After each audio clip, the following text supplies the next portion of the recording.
Beed citizen live update. बीडचे police अधीक्षक नवनीत कावत यांनी आज वाळूची चोरटी वाहतूक करणारे 51 आरोपी यांना पोलीस अधीक्षक कार्यालय येथे बोलावून घेतले। 26 आरोपींवर प्रतिबंधात्मक कारवाई केली आहे। त्यांच्याकडून एक बॉन्ड देखील घेण्यात आलाय।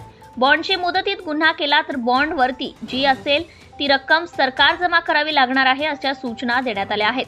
आज पोलीस अधीक्षक कार्यालय येथे जिल्ह्यातील वाळू झालेले गुन्हे चोरटी वाहतूक थांबवण्यासाठी पोलीस अधीक्षक नवनीत कावत यांनी नवीन पाऊल उचलले आहे। आज 51 वाळू माफियांना बोलावून घेतले होते। त्यातून 26 आरोपींवर प्रतिबंधक कारवाई करण्यात आली। तसेच त्यांचे गुन्ह्याप्रमाणे यानंतर 55-56 महाराष्ट्र पोलीस कायद्याप्रमाणे कारवाई होईल। आणखी गुन्हे करण्याचे प्रयत्न केले तर MPDA, MCOCA हा देखील केला जाईल अशा सर्व आरोपींना सूचना दिल्या आहेत। यावेळी स्थानिक गुन्हे शाखेचे पोलीस निरीक्षक उस्मान शेख उपस्थित होते। Subscribe now and press the bell icon. Never miss an update.